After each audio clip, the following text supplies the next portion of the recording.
The gentle murmur of dialogue and the sound of clinking cutlery permeated the atmosphere of the sophisticated New York City restaurant. The lighting was warm and muted, creating an ambience where each dish resembled a masterpiece and every patron radiated self-assurance. Emma Brooks, however, lacked confidence. Her reflection in the glass window outside served as a reminder of her reality. Her outfit was old, her shoes worn, and her nerves frayed. Nevertheless, she had assured her closest friend Jenny that she would proceed with the blind date, clutching her phone. Emma entered, surveying the tables as she whispered softly, her heart racing.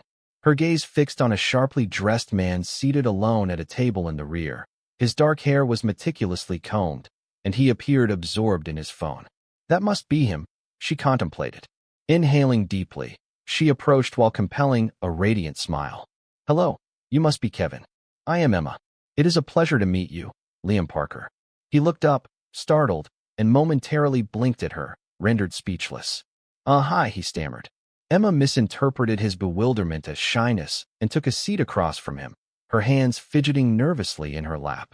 "Oh, I understand this is awkward. Blind dates can be peculiar, right? Jenny informed me that you might be somewhat reserved, so do not be concerned. I can converse sufficiently for both of us." Liam began to speak to correct her, but hesitated. His business associate had just messaged to cancel their meeting. Something about Emma's sincere smile caused him to pause. She was unlike the refined socialites and strategic networkers he typically encountered. Instead, she appeared authentic. He resolved to engage with her, a smirk tugged at the corners of his mouth. Blind dates are indeed peculiar. Emma chuckled anxiously while sipping water, stating, "Tell me about it. Jenny has been attempting to arrange a setup for me for months, but I have been preoccupied with work." Liam inquired, intrigued despite himself. "I am a waitress," Emma confessed, manipulating the edge of her napkin. "Not particularly glamorous, but it covers the bills. Well, most of them, anyway. Enough about me. What is your occupation?" Liam hesitated, responding, "I work in technology." "Technology? That's impressive," Emma remarked. Emma expressed enthusiastically that she enjoys coding and applications, while admitting her ineptitude with computers. Liam said, his smile expanding. He reclined in his chair, observing her. Her candor was invigorating, despite being based on a misidentification. The dialogue progressed unexpectedly smoothly thereafter. Emma recounted anecdotes regarding her shifts at the diner, her challenges with rent, and her aspiration to eventually establish her own art studio. Liam discovered that he was laughing more than he had in months. Her exuberance was intoxicating. "You are not what I anticipated," Emma remarked abruptly, her tone contemplative. Liam arched an eyebrow and inquired, "What do you mean?" Jenny remarked that you were reticent, Emma said, her cheeks reddening. "But you are easy to converse with." Liam chuckled softly, responding, "You are easy to converse with as well." Emma glowed at the praise, her anxiety diminishing. She was on the verge of inquiring further about his technology work when her phone vibrated. "Hey Emma, where are you?"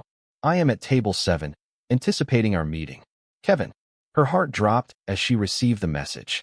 Slowly, she looked up at Liam, her cheeks flushed with embarrassment. "You are not Kevin, are you?" she inquired, her voice almost above a whisper. Liam's smile wavered, guilt evident in his eyes. "No, I'm not," he replied. Emma's stomach twisted as the reality dawned on her. "Oh my God," she muttered, rising abruptly. "I'm so sorry. I sat at the wrong table. This is so embarrassing." "Wait," Liam said, also standing. "Emma, it's okay." But she was already seizing her coat and rushing for the door, her face aflame. Liam observed her departure, a peculiar amalgamation of sorrow and interest churning within him. He had intended to rectify her from the outset, yet he now pondered whether he would ever encounter her again and why the prospect of her absence troubled him so profoundly. Liam Parker occupied his penthouse suite, gazing at the resplendent New York City skyline. The faint hum of traffic below and the subdued illumination of city lights typically provided him solace. However, tonight his mind was preoccupied. He could not cease ruminating on his dialogue with Emma at the restaurant. There was an authenticity and warmth about her that felt incongruous in his realm of polished facades and calculated discourse. She had been candid, even vulnerable, recounting anecdotes from her life devoid of any pretense. This stood in stark contrast to the individuals he usually encountered, business associates who measured their words like currency and women who prioritized his wealth over his personhood. Emma had mistakenly perceived him as an ordinary individual, which rendered her candidness more captivating. For the first time in an extended period, Liam had curiosity.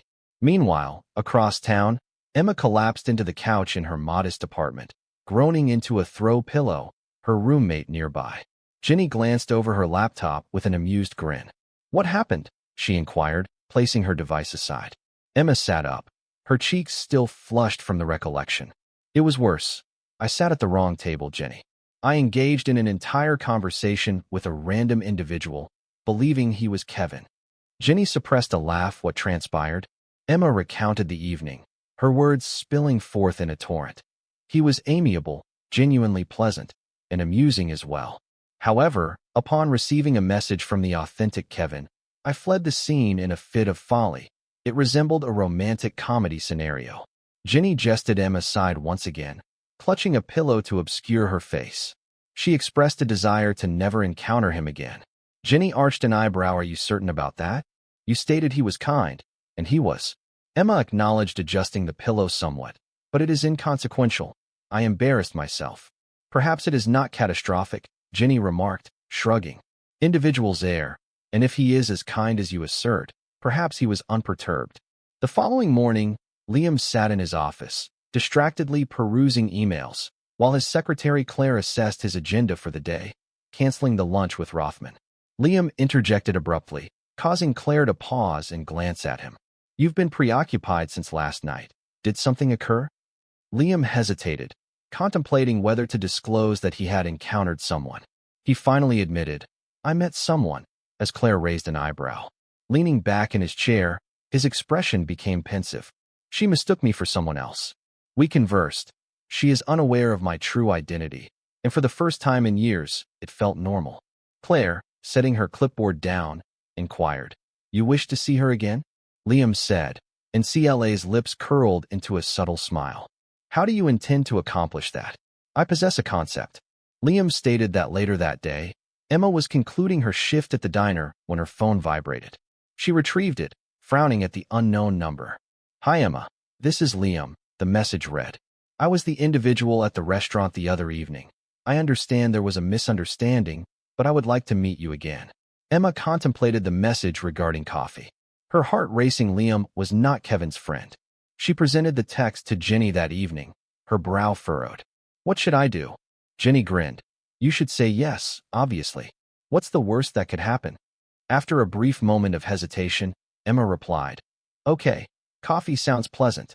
The coffee shop Liam selected was unassuming, situated away from the typical throngs. Upon Emma's arrival, she discovered him already seated, attired casually in jeans and a button-down shirt. "Hi," she greeted, sliding into the chair opposite him. "Hi," Liam responded with a smile. "Thank you for agreeing to this." Emma shrugged, stating, "I felt I owed you an apology for leaving abruptly the other night." "No apology necessary," Liam replied sincerely. "I'm actually pleased you did. Otherwise, I might not have had a reason to text you."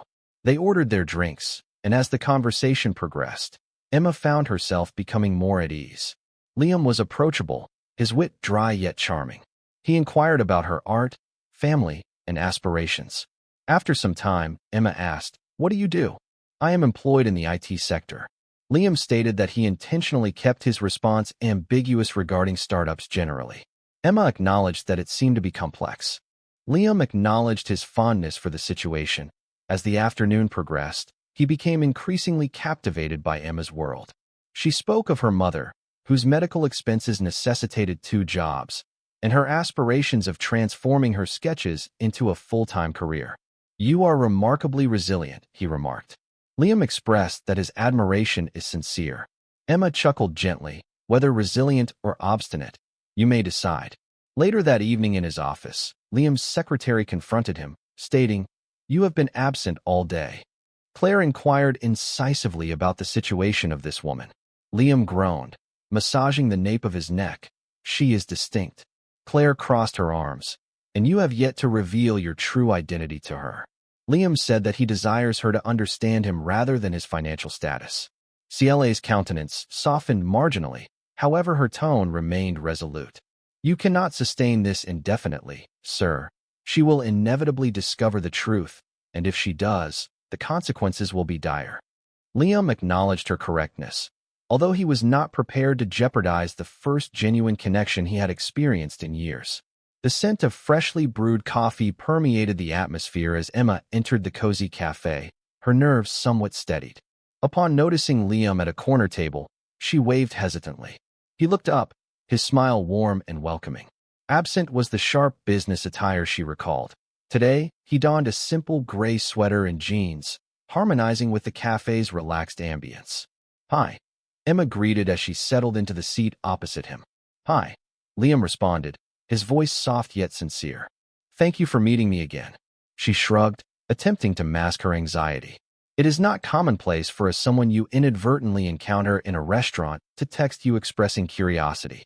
Liam chuckled while sipping his coffee. Expressing satisfaction that curiosity prevailed, the talk progressed effortlessly, with their laughing punctuating the ambient murmur of background chatter. Liam inquired about Emma's art, prompting her to divulge seldom-discussed facts on how sketching served as her refuge during difficult periods, her father's encouragement, and her aspiration to eventually establish a studio. Liam noted that for young artists, you possess an extraordinary passion, stating, "It's all I've ever desired." Emma acknowledged a tiny flush in her cheeks, "And you will arrive at that point," Liam stated, his tone resolute, when they departed the cafe. Emma guided Liam to her preferred park, a quaint yet exquisite area including meandering pathways and numerous benches suitable for drawing. This is her source of inspiration. Emma retrieved a little sketchbook from her bag and flipped through its pages, which were adorned with intricate drawings of individuals, trees, and sea escapes. Liam admired her talent, exclaiming that these creations are remarkable and may be commercially viable. Emma smiled bashfully, contemplating that perhaps one day they would be for others, but for now, they were only for her. As they ambled around the park, Emma paused to illustrate a picture of a youngster feeding ducks by the pond. Liam observed her, captivated by the intensity of her focus and the fluidity of her hand movements over the paper. "You are remarkable," he remarked quietly. Emma looked up, her eyes catching his, and said, "I'm merely drawing." Liam responded, his stare unwavering. "It is more than that." A few days later, Liam volunteered to assist Emma with her shopping, asserting that it was inconsequential. "You will regret this," Emma jested as they queued at the local discount market. "Why is that?" Liam inquired, clutching a carton of milk. "Because these bags are heavy," she replied. Emma exclaimed with laughter upon arriving at her apartment complex. Liam ascended the stairs with the most of the baggage, exhibiting no discontent, but he could not overlook the deteriorating paint and flickering hallway lights. "This location possesses character," Liam articulated diplomatically as they approached her door. Emma scoffed. "That's one way to describe it." The apartment was compact yet inviting, adorned with art supplies strewn over the living room and a collection of Emma's doodles affixed to the walls. Liam experienced a surge of respect and shame as she lived modestly. Her space radiated warmth and inventiveness while they unpacked the groceries. Emma recounted anecdotes about her mother, who consistently supported her artistic endeavors but is currently facing health challenges. "At times, it is challenging," Emma confessed while arranging cans in the cupboard. "However, I consider myself fortunate to have her. She is the most resilient individual I know." Liam's respect for her intensified with each moment. One evening, Emma invited Liam to an art gallery opening she had eagerly anticipated. As they explored the exhibits, Emma's eyes sparkled with admiration for each piece. Liam found himself entranced by her fervor. They paused before a painting illustrating a father and daughter fishing by a lake. The strokes are vibrant and emotionally charged. Emma's breath caught. "What is it?" Liam inquired, leaning closer as Emma's voice barely rose above a whisper. "This reminds me of my father. We used to go fishing every summer during my childhood." Tears welled in her eyes, which she swiftly brushed away. "I apologize, it's trivial." "It's not trivial," he said. Liam gently remarked, unconsciously placing a reassuring hand on her shoulder. "He would be proud of you." Emma gazed upward at him. Her emotions were unrefined. For a moment, the surrounding world appeared to dissipate, leaving solely the unarticulated bond between them as they walked home. Emma's thoughts were a chaotic blend of confusion and yearning. Liam, or Kevin as she still perceived him, had transformed into someone she eagerly anticipated seeing, someone who made her feel comprehended. However, the persistent voice in her mind reminded her that their lives were fundamentally disparate. "I don't understand," Emma articulated, shattering the silence. Liam saw and inquired why she was investing time with him, to which she confessed that he could engage in activities with anyone else, questioning why it was him. Liam hesitated, his guilt intensifying, as he expressed, "I enjoy your company. Isn't that sufficient?" Emma offered a faint smile, but remained silent, her doubts persisting. Later that evening, Liam sat in his penthouse, gazing at the city lights. He recognized the necessity of revealing the truth eventually, yet the prospect of losing her filled him with dread. For the moment, he resolved to maintain this connection, even if it was precariously established. The soft hum of urban life resonated in the background as Emma sat cross-legged on her couch, scrolling through her phone while sipping tea. A headline captured her attention. "Liam Parker, the enigmatic technology millionaire, amplifies philanthropic initiatives." Intrigued, she tapped the article. The photograph depicted a sharply attired man with dark hair, his confident posture apparent. Emma furrowed her head and glanced at the image. Something about him was familiar. "Hey, Jenny," she said. Emma called to her roommate, who was assembling a jigsaw puzzle at the kitchen table. "What's up?" Jenny replied without looking up. Emma rotated the phone to display the snapshot.